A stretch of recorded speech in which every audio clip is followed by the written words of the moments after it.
Tiens, c'est encore toi. Suite à notre dernière discussion, as-tu toujours l'intention de voter pour Harper? Tu sais, j'ai bien écouté tes arguments, mais je m'en balance. J'ai l'impression que tu tentes de me faire peur avec ton scénario catastrophe, s'il advenait une réélection de Harper. Tu devrais être habitué avec le gouvernement Harper. Sa campagne est fondée sur la peur à l'égard des autres partis. Il démonise Ignatieff en le présentant comme un dangereux personnage dont il faut se méfier et tous les partis d'opposition comme des complices qui n'aspirent qu'à une coalition pour menacer la stabilité du pays.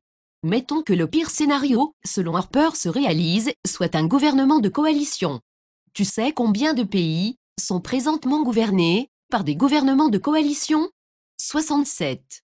Est-ce ce que tu entends souvent du mal d'eux? Mais les autres partis ne veulent que faire des élections coûteuses. Harper est le seul qui veut réellement gouverner pour les Canadiens. Les autres partis veulent des élections. C'est vrai. Mais ils ne veulent pas uniquement que des élections.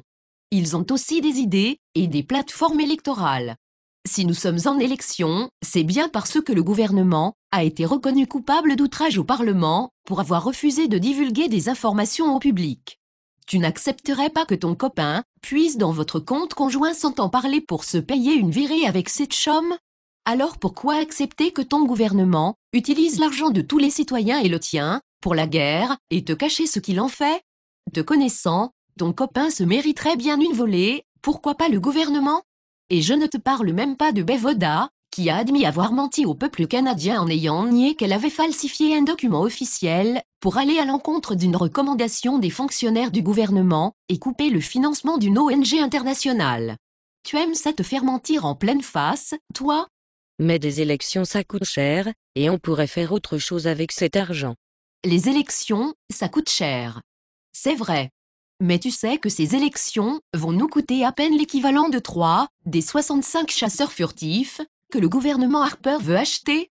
Je ne te parle pas ici du modèle haut de gamme qui décolle à la verticale, comme dans Trulaïs avec Schwarzenegger.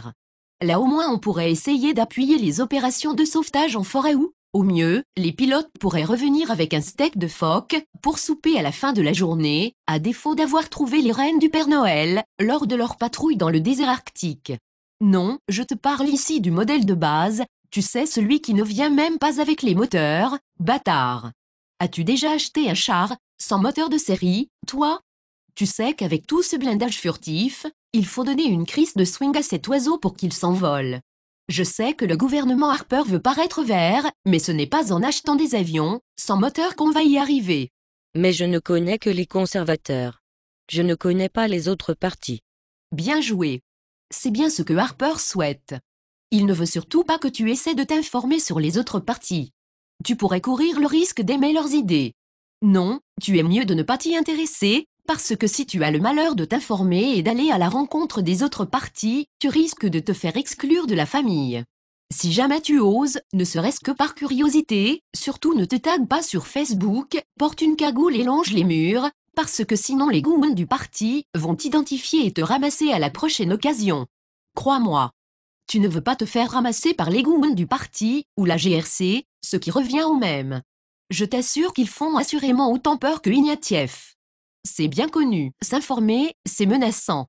Tu pourrais te retrouver exclu sans trop savoir pourquoi puisqu'au gouvernement Harper, on peut t'exclure sans te donner de raison. Prends l'ex-ministre conservatrice Hélène Gergis, qui a été exclue du caucus sur la base de soupçons non vérifiés qui se sont avérés non fondés après enquête. Mais t'inquiète, si tu te retrouves dans cette fâcheuse situation d'exclusion, il y aura plusieurs autres partis pour t'accueillir. Ceux qui sont ouverts et qui encouragent le dialogue, la confrontation des idées, tu sais, les partis qui encouragent la démocratie. C'est bien beau tout ça, mais après tout, ne trouves-tu pas que ça sonne mieux à l'oreille gouvernement Harper que gouvernement Ignatieff? Et que dirais-tu de gouvernement du Canada?